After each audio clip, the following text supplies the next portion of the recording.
I live in the neighborhood. Your wife is cheating. Every day when you leave for work, a Nissan parks 3 houses down, walks up the side of your house, goes in your back door. Okay, your wife is smart, but she is unfaithful.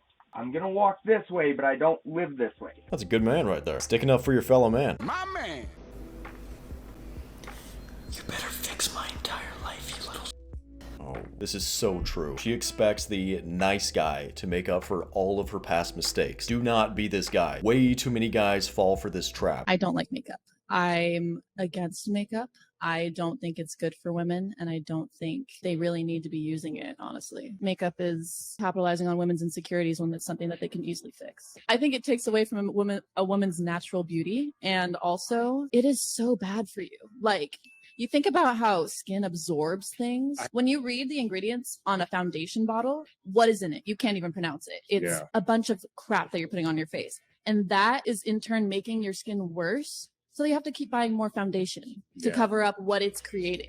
Shout out to whatever, that's Brian's clip. Props to this girl for sticking up for what she believes in. She's definitely going against the mainstream narrative, and I respect that. Because in general, I think women are more likely to just go along to get along and kind of fall into whatever the mainstream narrative is. He was a really nice guy when we went out, but I didn't notice his bottom teeth were a little messed up. And we get there and he smiles and I was like, nope, I can't do it. I'm sorry, I can't do it. I was nice. I stayed for the remainder of the date, but he could tell I wasn't. So you go on a date with this guy and you see his lower teeth and they're crooked. So in your head, you're out. That's it for you. You're out. Yep, I'm out. You're not just a teeth person, though. You're an everything person. You want the teeth, you want the status, you want the good looks. Yeah. Is probably the balance of all these boxes that need to be checked. Again, remember that as you get older, if you don't find a guy, and it's funny because what happens when women get older, their boxes increase. So they have more boxes that need to be checked. Right. I know. Little tip for the boys again. If you ever do something risky with a girl, never second guess yourself. Ever. I'll give you guys an example. This one time I was talking to this girl. It was kind of fresh. It had only been like a month or two. And we took a cool picture together, so I posted it. I didn't ask her anything. And I tagged her too. A couple hours after, when she noticed, I get a ton of texts. What the f?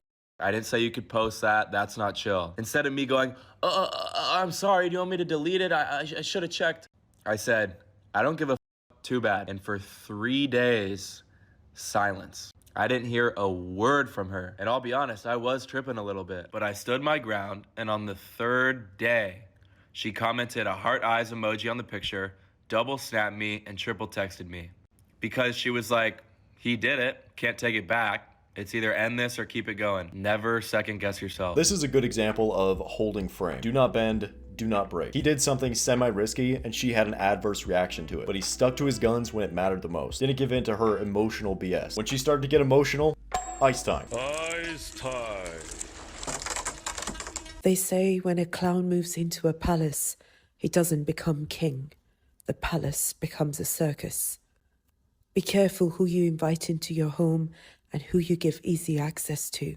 No matter how in control you are, it only ever takes one clown to destroy everything you've built. Big facts, bro. Bringing the wrong woman into your life is one of the biggest mistakes that you can make as a man, which is why it's so important to be selective with your women. Bring in the right one and she can bring in a lot of positive things. Bring in the wrong one and she can bring in a lot of negative things. Can you explain for everyone what a 307 is? Yeah, a 307 is a guy that hypothetically has 307 or less followers, but like understands people that have like 307,000. Okay. So like it's literally like your normal finance dude, the guy you grew up with in your hometown, always reliable, always nice, always shows up to things, you know, has had a few relationships here or there, has had one douche phase, but like at the end of the day, he's like a reliable guy, orders a beer at a restaurant, is happy. Simple, happy, hot. I definitely need someone that like is a lot more spicy than a 307. So the 307 guy is a guy that has 307 followers on Instagram or whatever. Bro, I swear we actually live in an episode of Black Mirror. It's like we're living in a legit social credit score system. Pretty crazy, dude. Be sure you're following me on my Instagram at GriffinMind so I can increase my social credit score. All the chicks are on Instagram, bro. all of them. So if you guys could help me out, that'd be great. The role of women, be the home. You're not meant to leave the home and try to make money for the home. Keep clean the house, the children, your speech, and your intentions. That is your job. Offer yourself to your husband. Oh, it is so important. If there's anything that men are aching for and longing for, it's with their partner, not another woman. They want you. Allow him to be masculine and create a good life. Be there to calm him through his successes and failures. Men will fail. That's okay. Be there for them. And when they're successful, yay. You would never cheat on him? Never. Huh? Wait, what'd you ask? Will you ever cheat on him?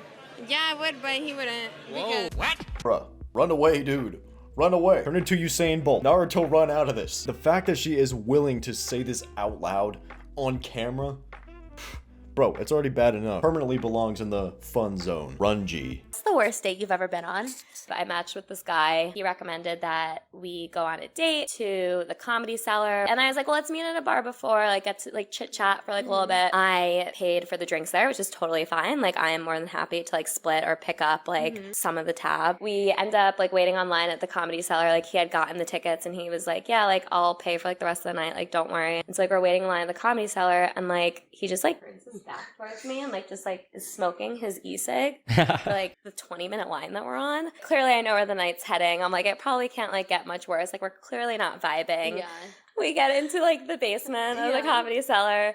We had to put our phones in envelopes. The whole shtick of the comedy club is you have to order 2 foods and 2 drinks. Mm-hmm. So the comedians start coming on. He turns to me and he was like, I'm getting pretty tired. Do you want to go back to mine and smoke? And I was like, no, I'm kind of enjoying the comedy show, because it was really funny. He leaves mid-comedy show. So now I'm sitting alone. He comes back.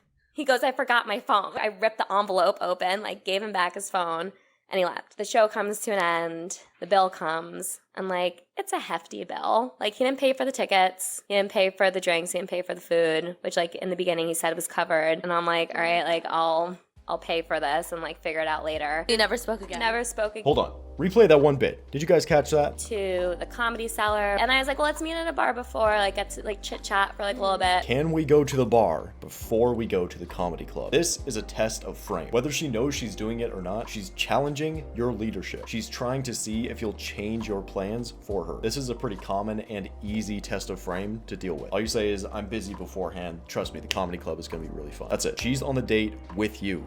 Don't let her dictate terms. If you send me this money, I swear. On my life, if I smash 3 eggs on your head, I will send you 50 Done. Go. On your life. We've got a video evidence. Alright, fine. Yeah, fine. I had 50 quid. That's so much money. You're wasting 100 quid at this point. Okay. 100 pounds. Are you ready? Yeah.